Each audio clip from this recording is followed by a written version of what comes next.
de este web- de este webinar. Y pues evidentemente me da muchísimo gusto saludar a la licenciada Jamie, a la licenciada Gabriela, al buen amigo de Julio César, a Evelyn, a Paola y a Mari. Me da muchísimo gusto en verdad. Y bueno, pues el motivo de este webinar es justamente empezar a hablar acerca de lo que se viene, que es la modalidad de los juicios orales, pero en este caso con el enfoque exclusivo a la materia familiar. Enfoque exclusivo a la materia familiar. ¿Y por qué este enfoque exclusivo? Bueno, porque va a tener sus diferencias con el modelo, sí, con las cuestiones civiles. Hay una diferencia, voy a hablar ahorita rapidísimo acerca de esa pequeña diferencia, y que es justamente la audiencia preliminar. Esto atendiendo a algunos de los principios que están plasmados dentro del código. Eventualmente lo vamos a ver en el artículo 7. Esta es una gran diferencia y esta se llama la actualización de la litis, un principio que está establecido dentro del código y que les voy a hablar, les voy a hacer una breve exposición para que ustedes vean acerca de esto, pero también quiero que se haga el énfasis en que en realidad no se trata de un proceso complicado, sino que simple y sencillamente hay que empezar a atender lo que son los principios, y una vez que nosotros hayamos entendido los principios, que empecemos a perder el miedo a hablar en público, porque hablar en público va a ser algo primordial dentro de nuestro actuar en los nuevos juicios. Aprender a hablar, argumentar y saber los principios va a ser la clave de todo esto. Así que, si no hay ninguna pregunta previa, con el permiso de ustedes voy a empezar a hablar sobre la materia para ir al grano y no perder tiempo que es muy valioso para ustedes. Y empezamos. Bueno, vamos a ver en la pantalla lo que son los principios del nuevo Código Nacional de Procedimientos Civiles y Familiares. Estos están establecidos dentro del artículo 7, número 7. Hay 17 principios. Evidentemente, no todos van a ser tan relevantes cuando nosotros nos encontremos frente o dentro de una audiencia, pero todos son importantes. En materia familiar, un principio que también es estrella es el del principio de litis abierta. Pero vamos a ir viendo parte por parte. Dentro de los juicios orales familiares vamos a tener en esencia dos etapas. La primera de ellas va a ser la postulatoria. Vamos a tener una etapa que no está escrita dentro del código, que es una etapa como intermedia, donde nosotros nos vamos a dedicar a preparar también nuestras pruebas, a producir nuestras pruebas, y va a haber la tercera etapa. Esa tercera etapa nosotros la vamos a conocer como la etapa probatoria, y básicamente va a ser dentro de la audiencia de juicio. Así que vámonos, segundito, déjenme mover aquí algo de la pantalla. Vámonos a ir viendo una por una. El principio de oralidad lo vamos a tener de manera excepcional dentro de la etapa postulatoria. ¿Y por qué lo vamos a tener como forma excepcional? Bueno, simple y sencillamente porque hay dos maneras de iniciar un procedimiento, ya sea que lo llevemos de manera escrita o ya sea que comparezcamos de manera verbal. Entonces, hay dos maneras de hacerlo. Y en el caso de la oralidad, esta es la excepción a la regla. Todo lo demás se tendrá que llevar en la etapa postulatoria de manera escrita. Otro de los principios importantes y que van a hacer la diferencia en este nuevo código es el de acceso a la justicia. Hasta el momento, todos los que estamos litigando sabemos que solamente puede promover por su propio derecho una persona que tenga 18 años o más. ¿sí? Y que se encuentre legalmente facultado para el ejercicio de sus derechos. Por ejemplo, una persona que se encuentra declarada como enajenada mental, por su propio derecho no podría comparecer, pero dentro de este nuevo código o dentro del Código Nacional, este acceso no está restringido. Basta simple y sencillamente con leer la literalidad del artículo séptimo en el sentido de que cualquier persona, ni siquiera hace limitación a edad, ni siquiera hace limitación a la nacionalidad. Otro de los principios importantes que vamos a ver dentro de la etapa postulatoria es el de interés superior de la niñez. Y es que vamos a observar o podemos observar durante el proceso en el que habrá eventos, habrá momentos en que el derecho puede entrar en conflicto con el interés superior de la niñez. Por ejemplo, en el caso de una guardia y custodia, en donde tal vez nuestro cliente procesalmente, legalmente tenga, o tengamos el caso perdido, ¿no? Donde esté en riesgo esa guardia y custodia, pero si acreditamos el interés superior de la niñez en la afectación que le podría ocasionar esa falta de convivencia, esa falta de interacción con el padre, con la madre no custodio, entonces este principio entra en vigor, entra en relevancia y va a ser la diferencia, ¿no? Para que nosotros podamos tener ese beneficio a nuestro favor.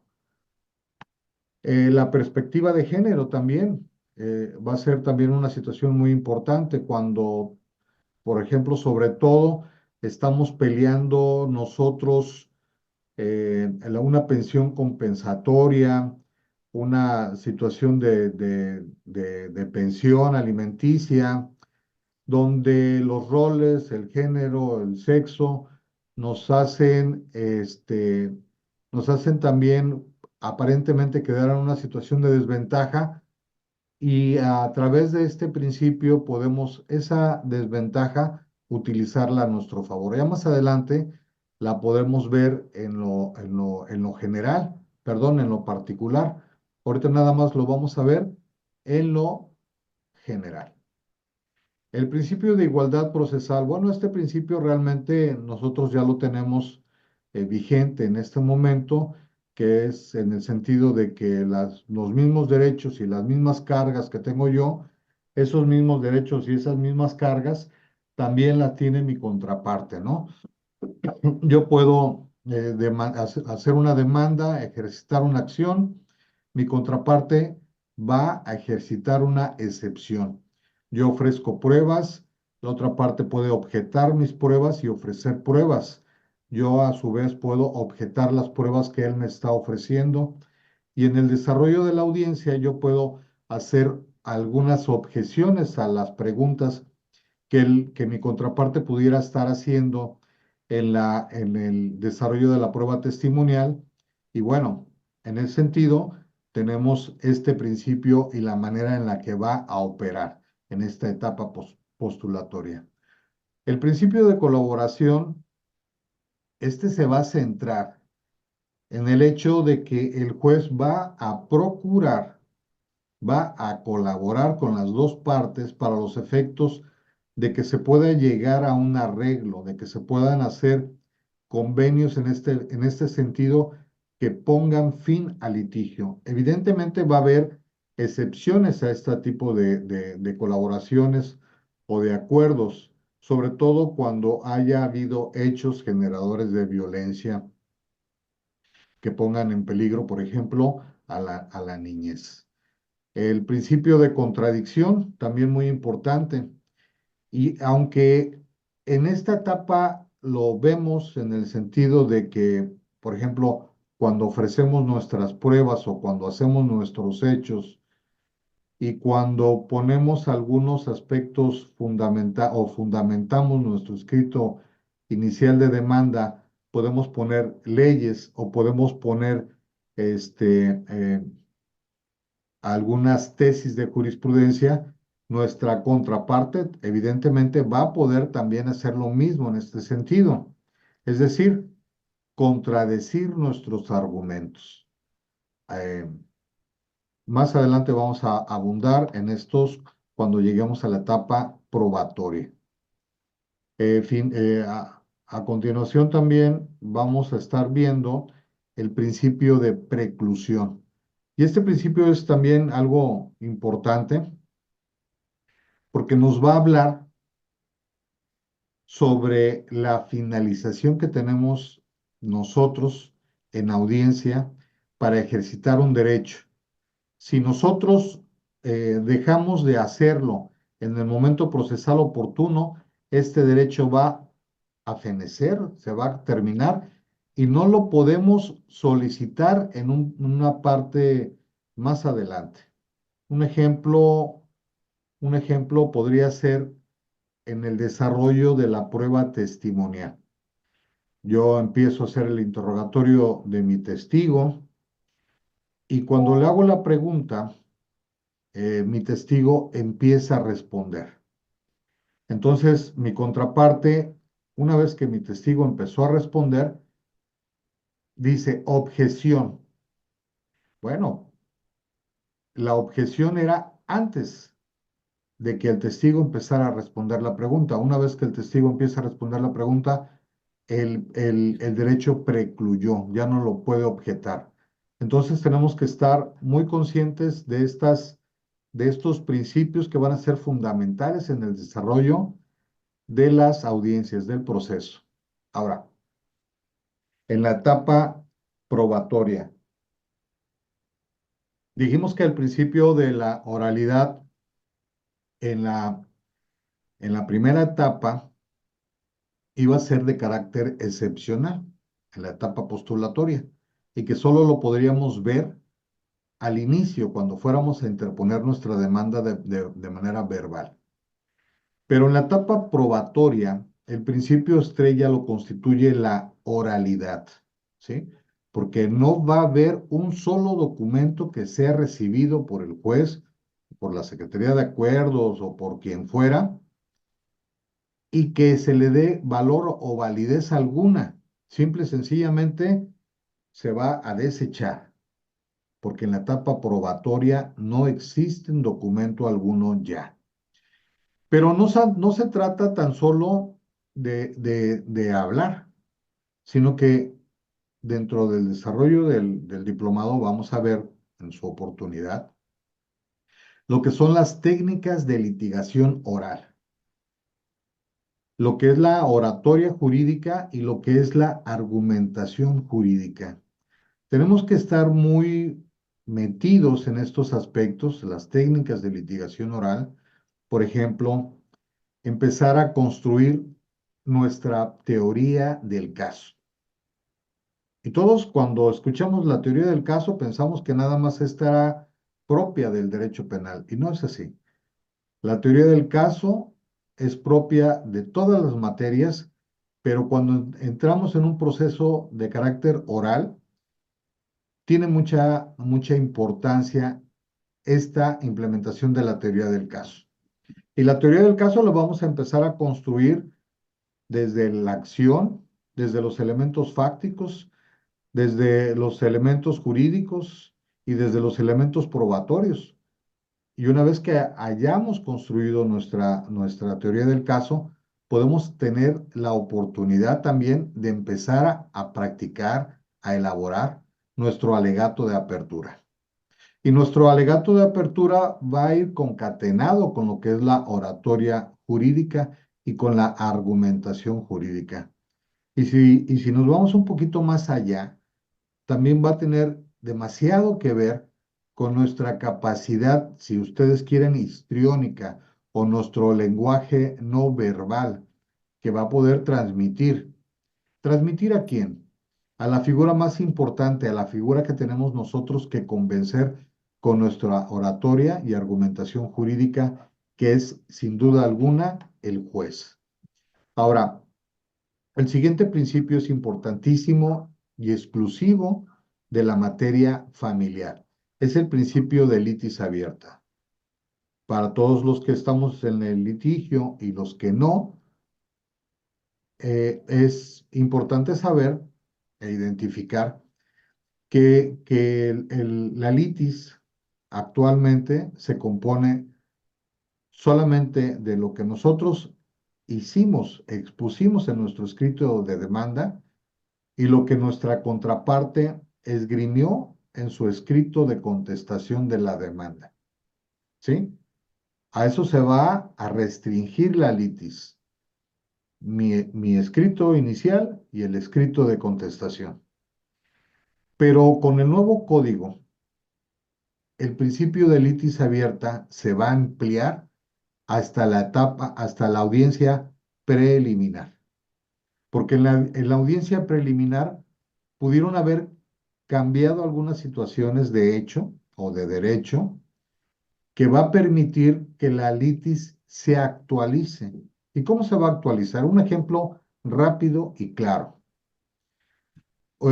Promovió la mamá en representación del interés de su menor hijo, pero ese hijo tenía 17 años y X días de edad.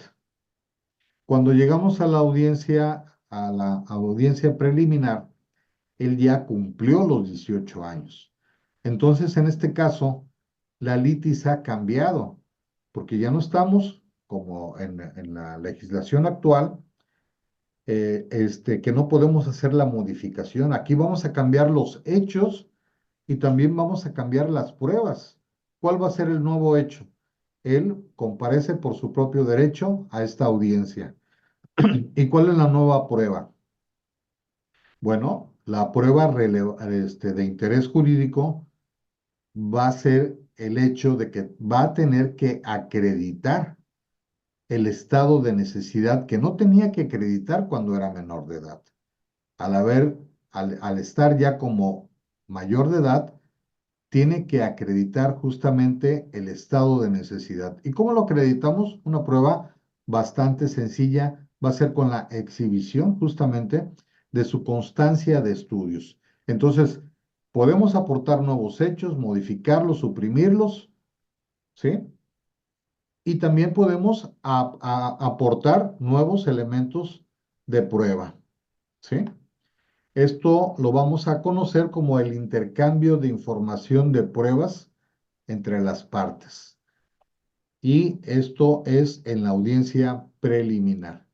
Otro de los principios que con esto se busca justamente acabar con estos casos infinitos en donde un juicio lo podemos llevar a 2, 3, 4, 5 años, es el principio de continuidad, en el sentido de que se va a procurar por todos los medios posibles que las audiencias se lleven a cabo de manera secuencial y sucesiva, y de ser posible, que solo sea en una sola audiencia. Evidentemente habrá casos en los que esto no sea posible, pero el principio es que se haga en la misma, ¿sí?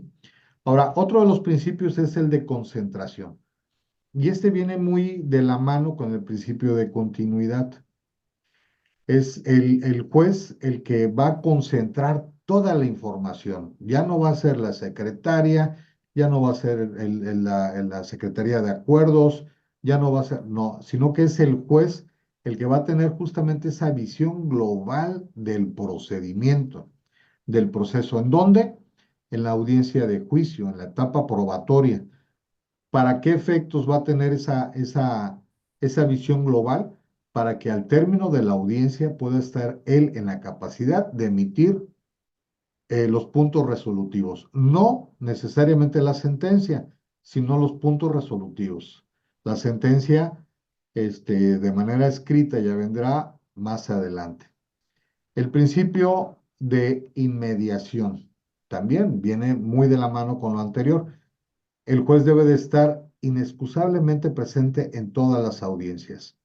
Y para los que están acostumbrados a ir a platicar con el juez antes de la audiencia o acerca de una promoción, acerca de cómo lo hago, este principio también ya va a marcar un parteaguas. Evidentemente, esperemos que así sea, ¿no? Pero ¿cuál va a ser este parteaguas? Si yo quiero tener una plática privada con el juez fuera de audiencia, para que el juez lo permita, la otra parte también debe de estar presente. Ya no va a ser de que yo solo vaya ante el juez a solicitar que me reciba. Para que me reciba, debemos estar las dos partes involucradas. Y bueno, en una audiencia, si el juez no se encuentra presente, evidentemente esta audiencia va a carecer de validez. La, la, el principio siguiente es del de dirección procesal. Las partes tenemos, como lo habíamos dicho anteriormente, nuestras cargas, nuestros derechos. También podemos objetar lo que la otra parte diga, agotar la discusión y aunque ésta se prolongue un poquito más, pero a final de cuentas el que va a tener la dirección del proceso es el juez. Es el juez el que va a tener la última palabra con respecto a lo que se diga. Y bueno, el principio más aplicado que vamos a tener aquí en esta etapa es el de contradicción. Yo empiezo a hacer mi exposición, salvo este principio lo vamos a tener con la salvedad cuando hagamos nuestros alegatos de apertura y nuestros alegatos de cierre. Digo porque no vamos a poder ser interrumpidos, pero a final de cuentas nuestro alegato de apertura va a ser contradicho por el alegato de apertura de la contraparte. Pero en todo momento el principio de contradicción va a estar presente. Ahora, yo les adelanté hace un momento de las etapas en el procedimiento oral familiar.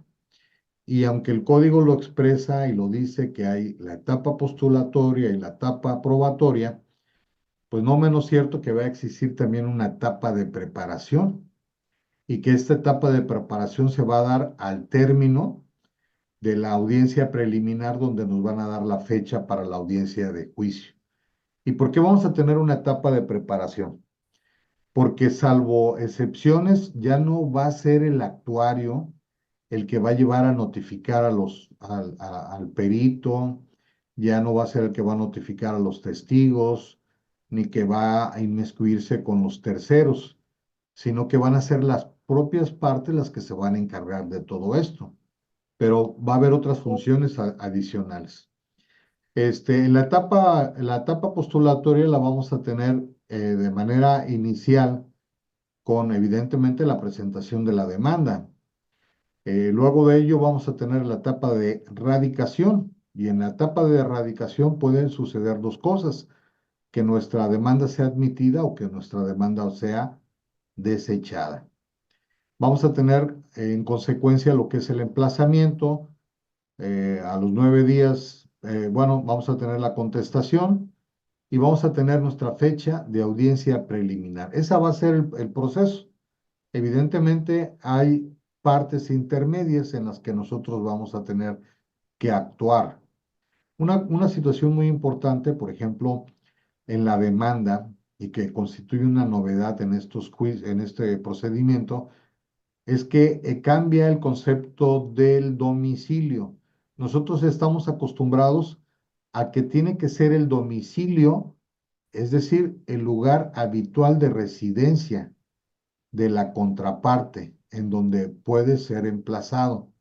Pero aquí las reglas cambian, porque adicional al domicilio habitual del demandado, también se puede hacer el emplazamiento en un domicilio temporal. Vamos a suponer, por ejemplo, que por razones de trabajo se encuentra hospedado en el Hotel Fiesta Inn en la habitación 302. Entonces, bueno, puede ser emplazado en el Hotel Fiesta Inn, habitación 302. O también puede ser emplazado en su lugar de trabajo. Desde el escrito inicial nosotros podemos establecer justamente esta situación. Cuando nosotros tuvimos nuestra fecha de audiencia preliminar, vamos a tener 3 días para recibir, si nosotros no nos comprometimos a presentar a nuestros propios testigos, vamos a tener 3 días para recibir las citaciones a los testigos y seremos nosotros justamente quienes los vamos a tener que llevar y entregarlos. Ahora, parte muy importante y que también va a establecer un nuevo paradigma. ¿En qué sentido? En el cobro de nuestros honorarios a nuestros clientes, porque ya no va a ser, digamos, tan sencillo el desahogo de las pruebas a como veníamos acostumbrados. Ahora esto va a ser más técnico, más especializado, más dedicado, porque tenemos que dedicarnos a preparar a nuestro cliente. Muchos seguramente tendrán en mente lo que sucede, por ejemplo, en las películas o las series en los Estados Unidos, donde el abogado se encuentra preparando a su cliente y a sus testigos. Y esto lo tenemos que hacer porque si lo llegamos a omitir, entonces podemos atentar contra nuestro propio causa, nuestro propio proceso, porque uno de los principios elementales que no vienen escritos dentro de ningún código es de que solamente podemos nosotros hacer preguntas, conducirnos con con nuestro cliente en la declaración de parte propia o declaración de parte contraria si nosotros conocemos la respuesta que va a ser producida en el testimonio o en la declaración de parte propia o contraria.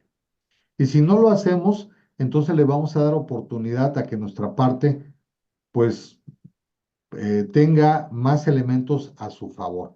Así que esta etapa de preparación no viene establecida dentro del código, pero sí va a ser muy importante que nosotros la conozcamos, la aprendamos y, por supuesto, también la consideremos al momento de hacer el cobro de nuestros honorarios. Incluso, por ejemplo, tal vez someramente, pero también tendríamos que hacer algunos actos de investigación en los casos muy importantes, muy delicados o muy difíciles para poder estar en la condición de hacer una buena representación.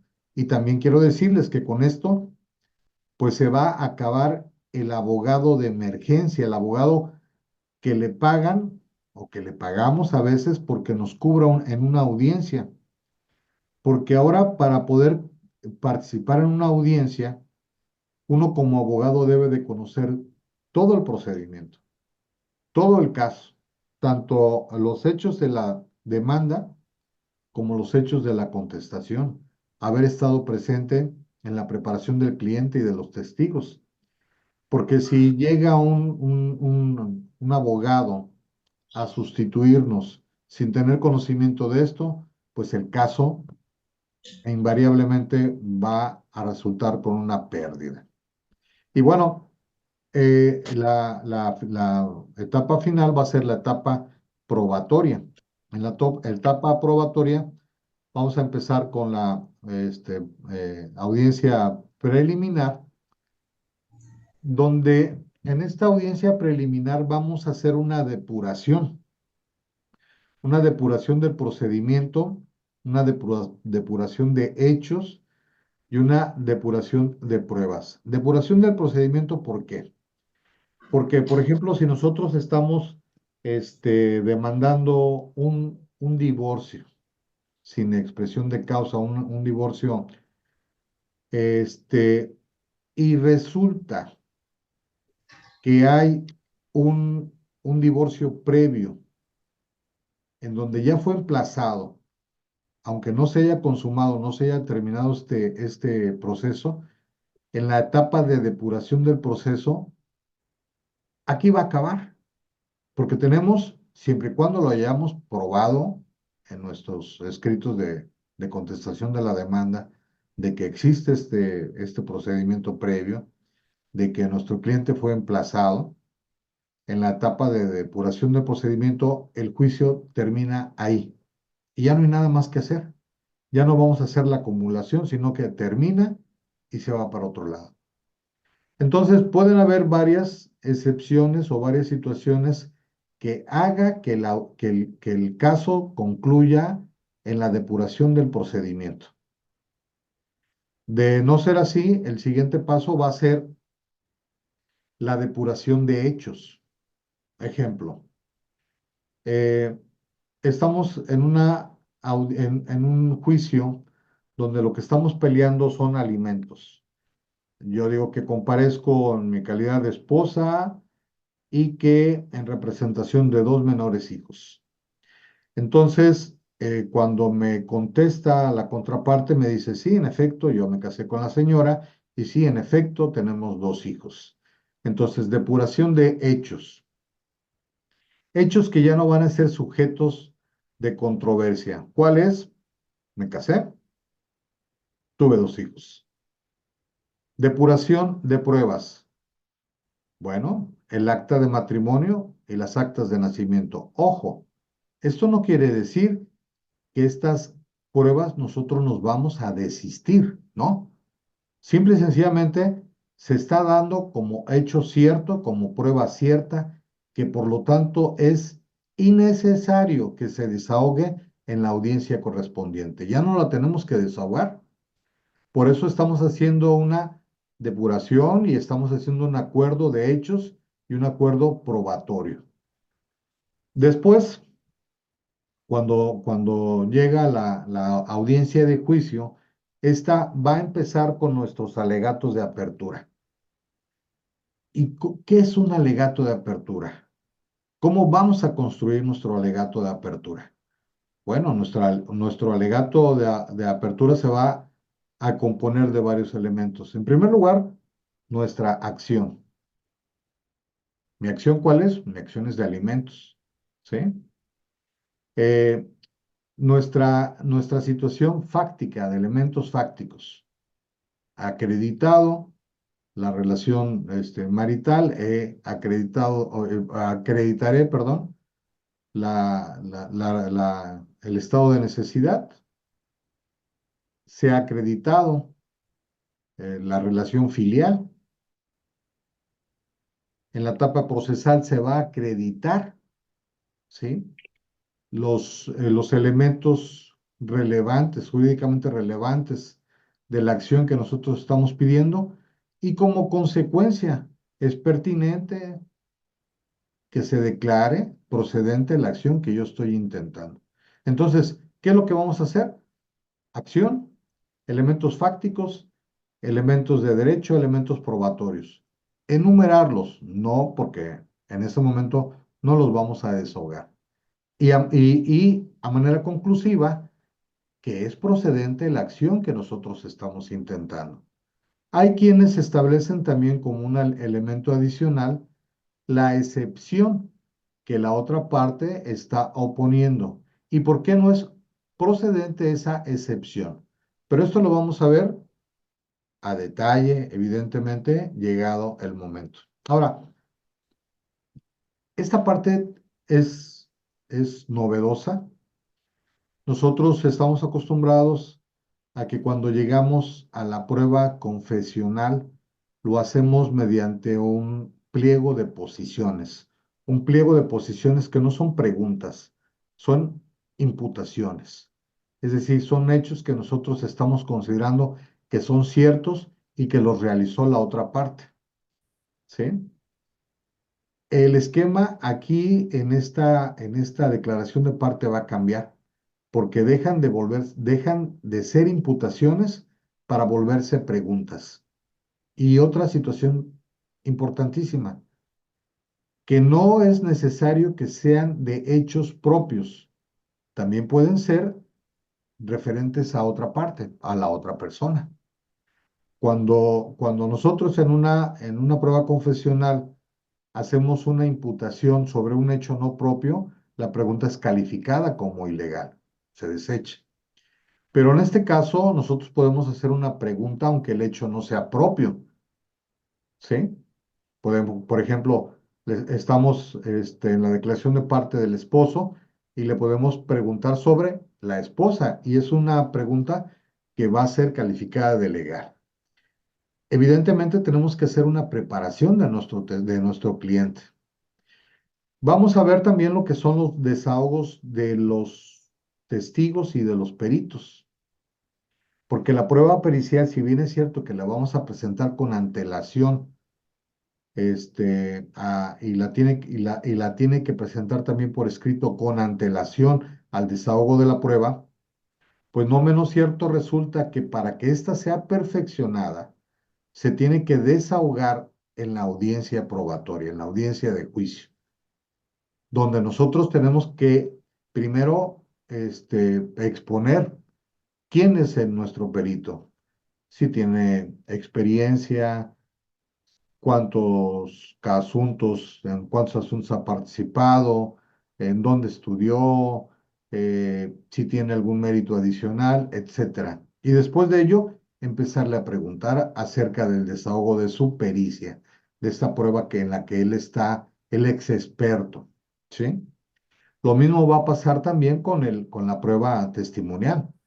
Si nosotros empezamos preguntándole los hechos jurídicamente relevantes y omitimos acreditarlo a él, entonces este perito, este testigo, simple y sencillamente en el contrainterrogatorio va a ser descalificado por nuestra parte, porque ahí es el momento procesal oportuno para la descalificación. Ya no hay incidente de tachas de testigo, esto se acaba. La tacha en el testigo es el contrainterrogatorio y esto implica que nosotros tenemos que estar preparados para contrainterrogar. ¿Cuáles son las 10 claves, los 10 elementos importantes en el contrainterrogatorio? ¿Qué tenemos que hacer y qué no tenemos que hacer? Evidentemente siempre tenemos que preguntar, que contrainterrogar, o en ocasiones es pertinente no decir nada. Todo esto lo vamos a ver porque es parte importante, fundamental dentro de la técnica de litigación oral. Y los alegatos de cierre, habiendo acreditado la acción en base al derecho, los elementos fácticos que se desahogaron, la concordancia entre los hechos y el derecho, ver que la procedencia de la acción es irrefutable y que no existieron argumentos sólidos por la otra parte, entonces, señor juez, la acción ha sido acreditada por nosotros y por ende la sentencia debe de ser favorable al interés que represento. Son lo que nosotros vamos a establecer como técnica de litigación oral, basado sobre todo en nuestra teoría del caso. Y bueno, una vez que hayamos terminado de hacer los alegatos de cierre de las dos partes, el juez podrá solicitar un receso para a continuación emitir sus puntos resolutivos, es decir, se condena al pago de alimentos, es procedente el divorcio, etcétera. Aunque más adelante, de manera escrita, va a entregarnos la sentencia con todos los puntos a considerar o los considerandos de la resolución. Entonces, fíjense, todo esto es importantísimo, bastante importante de empezar a conocer. Y bueno, también para esto tenemos que tener a la mano reglas, nuestras reglas, para poder nosotros construir nuestra teoría del caso.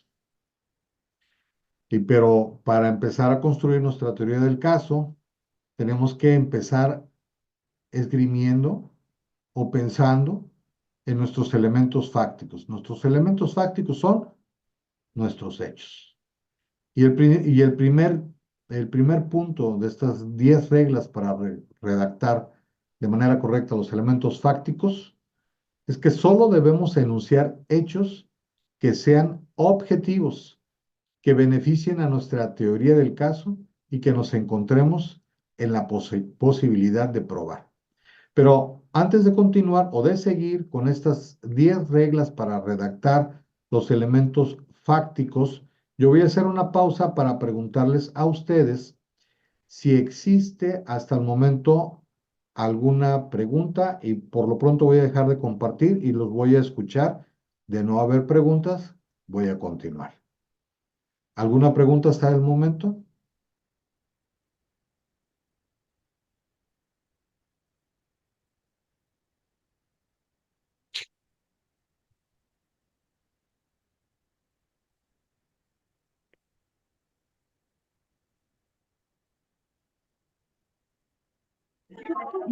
No, Ma- de mi parte no, profesor, gracias.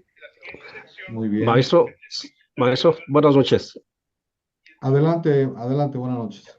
Sí, mire, bueno, no es ninguna pregunta. Aquí es referente. ¿Va a haber alguna oportunidad de poder obtener el video? Por supuesto que sí, yo se los comparto Ah, muy bien. Sí, muchas gracias, maestro. a la orden. ¿Alguien más?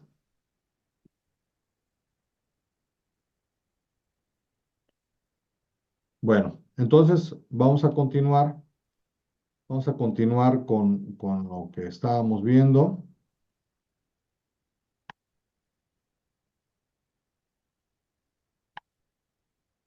Y en este sentido, decía que hay 10 reglas que nosotros tenemos que observar al momento de redactar o de empezar a hacer un esbozo de nuestros hechos. El primero ya lo dije, el segundo de ellos es que los hechos deben de guardar relación con la acción que vamos a ejercer y acreditar. Porque muchas veces nos ponemos a narrar situaciones que no tienen nada que ver o que son irrelevantes por completo. Los hechos deben de responder a las siguientes interrogantes: ¿qué? ¿Quién? ¿A quién? ¿Cómo? ¿Cuándo? ¿Dónde? ¿Por qué? ¿Para qué? ¿Cuánto? En los hechos debemos mencionar a los testigos que vamos a ofrecer en la etapa probatoria. Es importante esto, ¿eh? No podemos hacer ya sustitución a como veníamos estado siendo acostumbrados. Ya la sustitución de testigos se acabó. Pero esto también nos da una oportunidad porque anteriormente estábamos limitados al número de testigos. Aquí la limitación como tal no existe, porque dice la regla que podemos ofrecer como máximo 2 testigos por cada hecho controvertido. Si tenemos 10 hechos controvertidos, podemos ofrecer 2 por cada uno. Entonces, el número de testigos aumenta. Los hechos deberán de ser claros y delimitarse a un punto, pensando en la posibilidad de existir un acuerdo de hechos no controvertidos en la audiencia preliminar. Esto a lo mejor ahorita suena irrelevante o suena poco entendible, pero cuando empecemos a ver los acuerdos de hechos o los acuerdos de pruebas en la audiencia preliminar, ustedes van a encontrar la razón de ser. ¿Por qué los hechos deben de ser limitativos a un punto? Por ejemplo, punto número 1, me casé. Punto número 2, tuve 2 hijos. Punto número 3, esto. Punto número 4, lo otro. Y no en el hecho 1, yo me casé, tuve 2 hijos y el demandado esto y el otro y aquello. Porque entonces nuestra capacidad de prueba se va a ver comprometida. Los hechos deben de ser narrados como si se tratara de una imputación a la parte demandada. ¿Qué cosa quiere decir? Pues cuando nosotros redactamos en el actual modelo un pliego de posiciones, empezamos con el silogismo dirá si es cierto como lo es que, eh, y empezamos a hacer la imputación que le queremos acreditar a la otra parte, ¿sí? Por ejemplo, que trabaja en Petróleos Mexicanos, ¿sí? Entonces, nosotros estamos dando por hecho que así es. Y así tenemos que hacer nuestra narrativa. Porque, por ejemplo, cuando nosotros estemos en el desahogo de la prueba de la declaración de parte contraria, si el deponente, si el no asiste a la audiencia, si no se presenta o si por alguna razón se niega al desahogo de la misma, nosotros vamos a tener por ciertos los hechos que quisimos acreditar. Y si en nuestro hecho no fuimos claros, no fuimos específicos, entonces, ¿qué vamos a probar? No vamos a probar absolutamente nada. Por esto, este punto, aunque en este momento suene un poco irrelevante, al momento del desahogo de la prueba, cobra su importancia. Todos los hechos deberán de ser jurídicamente relevantes. Y es algo que hemos perdido de vista mucho tiempo. Por ejemplo, en la acción de alimentos, los hechos jurídicamente relevantes son el parentesco, la posibilidad del acreedor y la necesidad del deudor. Cuando nosotros ejercemos la acción alimentaria, estos son los hechos jurídicamente relevantes en lo que nos tenemos que enfocar, hechos y pruebas. El derecho está, hechos jurídicamente acreditados con la prueba pertinente y en ese sentido el éxito de la demanda está garantizado. Los hechos deberán de ser narrados conforme a la perspectiva en la que se origine, ¿sí?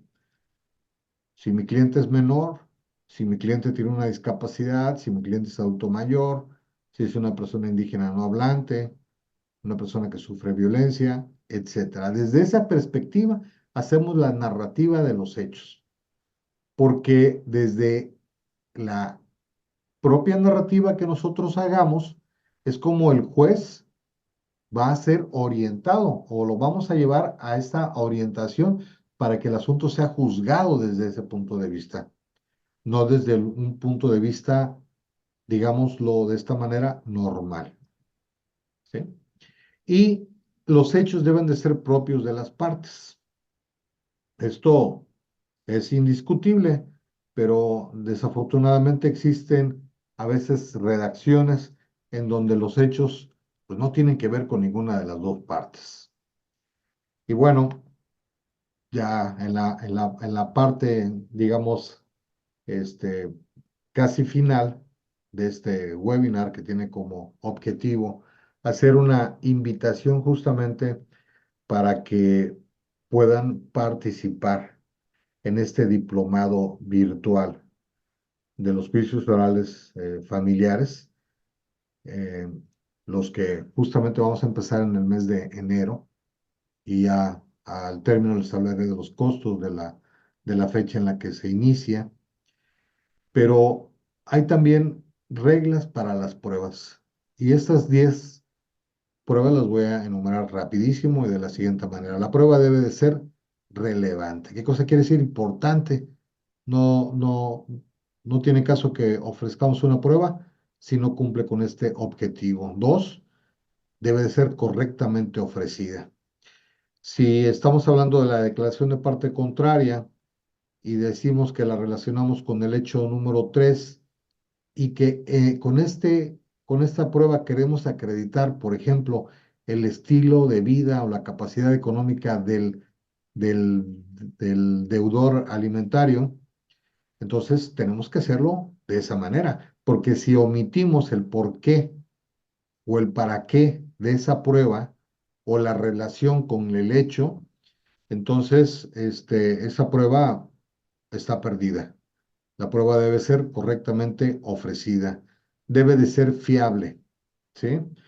Si nosotros ofrecimos una documental pública, por ejemplo, consistente en la escritura de un bien inmueble que acredita una compraventa de un bien inmueble, debe de ser fiable en el sentido de que esa compraventa o que esa escritura siga vigente porque si ya no sigue vigente y nos ofrecen otra, esa prueba dejó de ser fiable o debe de ser fiable en cuanto a la calidad, capacidad de nuestro testigo. Si nuestro testigo no nos sirve, entonces no es fiable la prueba. La prueba debe servir para acreditar uno o más elementos fácticos, por ejemplo, la capacidad económica del deudor alimentario, también para acreditar otro hecho, como por ejemplo un estilo de vida o la existencia de tales artículos de lujo o de ciertas situaciones que nosotros estamos exponiendo en nuestra demanda. Por ejemplo, eso lo acreditamos con una prueba testimonial. Con una prueba documental vamos a acreditar solamente un hecho, por ejemplo, el matrimonio. Un testimonio podemos acreditar uno o más elementos fácticos. En el caso de los testigos se debe de acreditar primero la credibilidad. Si no es creíble, si no es idóneo, entonces el testigo no nos va a servir y va a ser destruido en un contrainterrogatorio. Evidentemente, si la contraparte es apto para destruir a un testigo en un contrainterrogatorio, porque si la contraparte no está capacitado, pues no va a pasar absolutamente nada. La prueba debe de ser pertinente, es decir, que venga al caso. Debe de ser idónea. No podemos probar el nacimiento de un hijo con una prueba testimonial. La prueba idónea en este caso es la documental pública. Que la prueba genere convicción en el juzgador, porque aquí no opera lo que opera, por ejemplo, en el derecho penal, ¿no? De la duda. A ver, voy a silenciar a alguien. Eh, no opera la duda razonable. Tratamos y buscamos generar convicción, certeza. Dice que en la prueba también tenemos que expresar cuál es el hecho que pretendemos acreditar. Si no lo exponemos, nuestra prueba es inservible. Y punto demasiado importante. La prueba debe de partir o debe de estar enfocada en acreditar un hecho jurídicamente relevante. Hechos jurídicamente relevantes en materia de alimentos, la relación filial, la cuestión del matrimonio, la capacidad del deudor, perdón, y la necesidad del acreedor.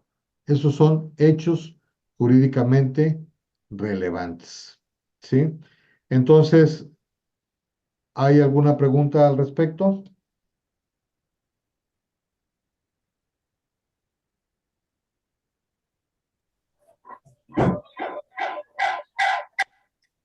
Todo quedó claro, maestro. Muy Muy bien. claro. No, de mi parte no, maestro. Gracias. Muy bien. Entonces, lo que vamos a hacer a continuación, a ver, creo que tenemos aquí un problema con voy a hacer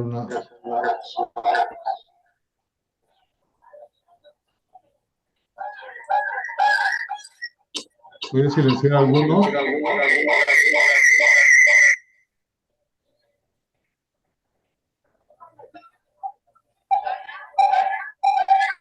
Les voy a pedir que por favor hagan para silenciar su micrófono.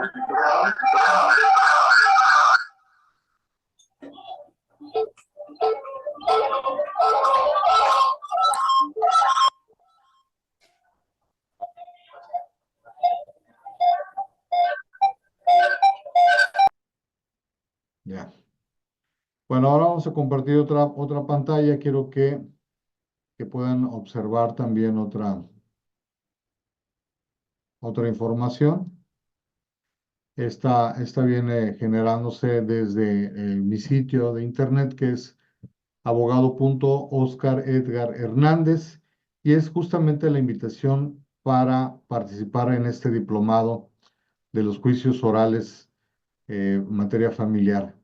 Aquí va a haber, digamos, dos modalidades: la modalidad bajo demanda, que es un curso, un diplomado pregrabado, disponible 24/7, que va a tener también flexibilidad en su pago. Por ejemplo, todos ellos pueden ser solicitados y pagados con tarjeta de crédito, diferidos hasta con 18 meses sin intereses.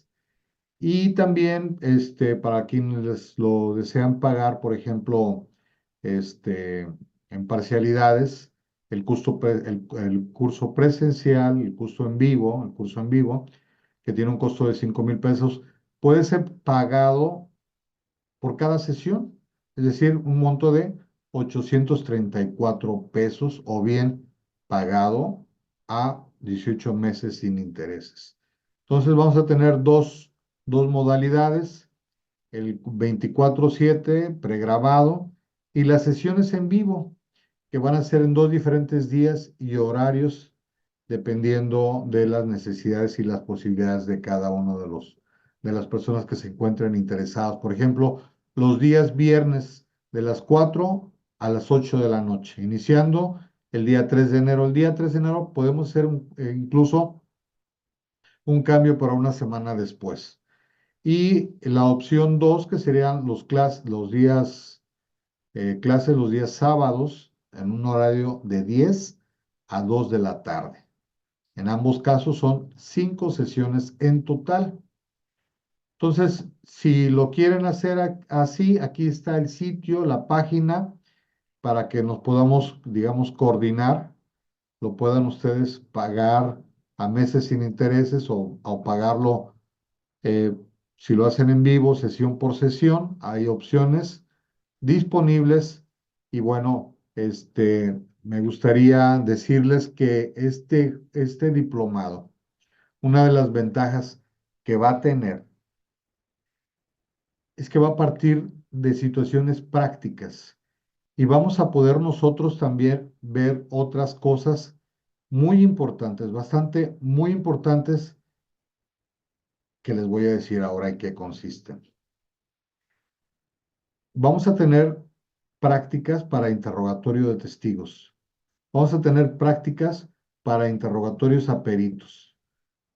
Vamos a tener prácticas o simulaciones de lo que es la declaración de parte, cómo hacer un contrainterrogatorio, reglas para poder hacer el contrainterrogatorio y salir exitoso y no regarla.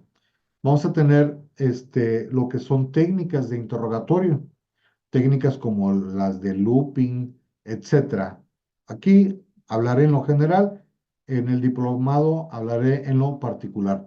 Y vamos a poder hacer también ejercicios, porque aquí lo que interesa es de que esta comunidad vaya creciendo, y conforme va creciendo la comunidad, con estos primeros alumnos, con los que siguen y con los que siguen, vamos a poder hacer prácticas constantes que nos permitan llegar a nuestra primera audiencia real con experiencia. Algo que en la escuela no van a poder obtener, que en otro lugar no van a poder obtener. Experiencia para el litigio. Y la posibilidad también de despejar dudas a través del canal de WhatsApp. Entonces, esto es, digamos, lo relevante, lo importante, lo que quiero yo destacar, que no va a ser un diplomado donde se van a aburrir haciendo la lectura de lo que dice el código. No va a ser una técnica de esa manera. La técnica va a ser la vida real en un juicio. Desde llegué a la audiencia y dónde me paro, qué es lo que digo, cómo lo voy a hacer.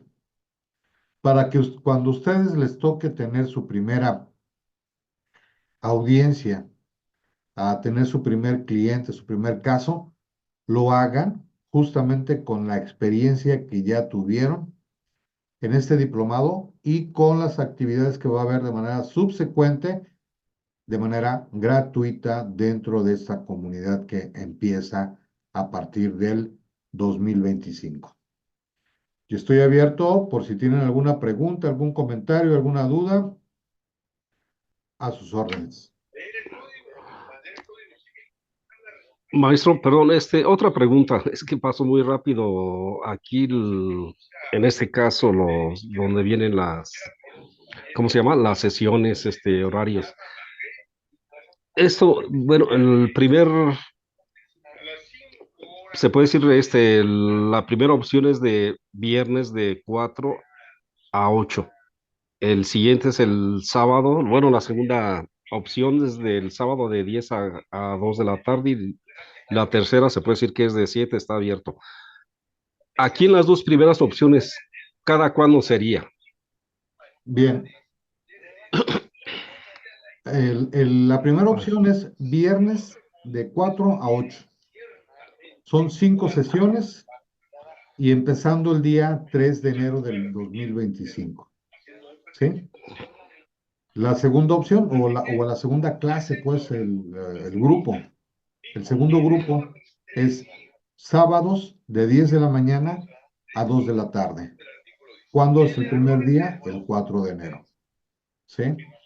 Y la opción 3, que es la 24/7, esta ya va a ser una clase o sesiones grabadas que van a ser, que van a estar disponibles según el ritmo, el tiempo y la necesidad de cada uno de los participantes. Y en este momento lo estoy compartiendo para que lo vean. Sí, sí, gracias. Ahora, las sesiones en vivo van a tener un costo de 5,000 pesos, ¿sí? Es decir, por ejemplo, si ustedes tienen su tarjeta de crédito y optan por diferirlo a meses sin intereses, estamos hablando de 18 meses, ¿sí? 18 meses sin intereses son 277 pesos o sea, por cada mes. Si optan por la opción de 12 meses sin intereses, estamos hablando de que van a hacer un pago mensual de 416 pesos, ¿sí? Y en la opción del curso en línea es el costo de 2,995 pesos. Igual, también se puede pagar a 18 meses sin intereses. ¿Dónde se puede pagar? Bueno, en este caso, el pago se hace en una plataforma del mismo sitio y se hace mediante la opción de PayPal, donde se puede pagar con cualquiera de las tarjetas que existan de parte de ustedes. ¿Alguna otra pregunta?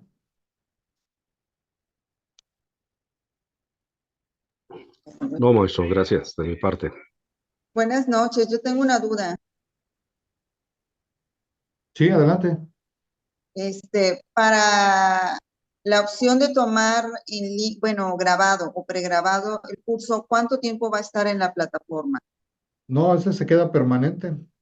Ah, Una ok. vez que alguien lo paga, se queda permanente. No se quita. El acceso lo tiene ilimitado. Era eso, gracias. Sí. Y bueno, también se me pasó decirles algo al respecto, que también eh, al, al, al adquirir este curso, este diplomado, de igual manera ustedes van a tener este acceso o van a recibir de manera gratuita lo que es este libro, El procedimiento para un juicio de alimentos. Y en este libro, que está, no sé si ustedes conozcan la norma ISO 9000. La norma ISO 9000 establece la manera en la que un procedimiento, ya sea de carácter de ingeniería, de lo que ustedes quieran, se debe de realizar paso a modo tal que cualquiera pueda realizarlo. En ese sentido, este libro de procedimiento para un juicio de alimentos, establecido acorde al Código Nacional de Procedimientos Civiles y Familiares, cumple ese cometido de decirles paso a paso cómo, cómo llevar un juicio de alimentos. Incluye formatos, incluye ejemplos, incluye muchas situaciones importantes saber dentro de un juicio. Y esta sería en la versión digital de PDF. ¿Sí? A ver. Eso es el contenido del curso, ese es el plus. Y bueno, para finalizar, vamos a suponer que en el primer diplomado existen cinco, cinco personas. En el siguiente diplomado que se haga más adelante, hay otras cinco, hay otras 10. Bueno, todos esos cinco, todos esos 10, todas las personas que se vayan sumando con el tiempo pueden participar en la comunidad para los ejercicios de simulacros de juicios. Simulacros de juicios, desahogo de pruebas periciales, desahogo de pruebas testimoniales, declaración de parte contraria, que nos va a permitir empezar a practicar de modo real cómo llevar un interrogatorio, cómo llevar un contrainterrogatorio, que es algo que en la escuela definitivamente no van a aprender. Si no hubiera alguna otra pregunta, yo con esto habría de finalizar, no sin antes decirle que cualquier situación, evidentemente quedo a sus órdenes a través del número de WhatsApp, que es el 782-162-8822. Julio, ¿algún Gracias. comentario o alguien? Maestro, ¿lo puedo repetir nuevamente? Sí, Gracias. 782-162-8822. Bueno, siendo así, yo Gracias. les agradezco el tiempo que se dedicaron y el video lo voy a compartir justamente en la plataforma para que las dudas ahí lo puedan observar. Hasta luego, muchas gracias, buenas noches. Gracias. Buenas noches, gracias. Hasta luego, buenas noches. Hasta luego.